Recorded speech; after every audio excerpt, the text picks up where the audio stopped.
যে ছেলেটা ঘরে থাকলে সারাক্ষণ মায়ের সাথে কথা নিয়ে কাটাকাটি হতো, সে ছেলেটাই যখন মাকে ছেড়ে পাড়ি জমায় দূরদেশে কাজের টানে, তখন মায়ের সমস্ত ঘর জুড়ে নেমে আসে এক ভয়ঙ্কর হাহাকার।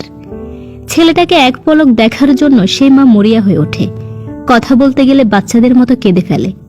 মার আমাকে তেমন ভালোবাসে না, এই কথা বলে বেড়ানো মেয়েটাকে যখন পড়ার তাগিদে বাড়ি ছাড়তে হয়, তখন সেই যদি মাকে নিয়ম করে খোঁজ না নেয়, তবে মা দুঃখ পায়, ফুফিয়ে ফুফিয়ে কাঁদে।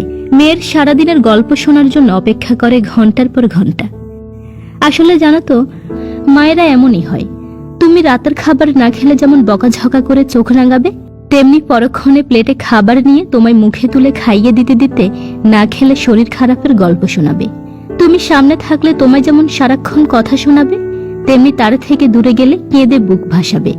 মায়েদের বোঝা যে বড় কঠিন।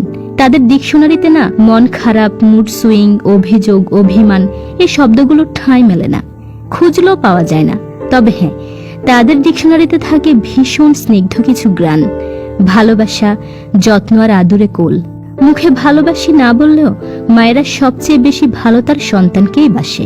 আমরা তা বুঝি, অনুভব করি, কিন্তু মুখে স্বীকার করি না। তাই হয়তো মাকেও বলা হয় না, মা তোমাকে ভীষণ ভালোবাসি।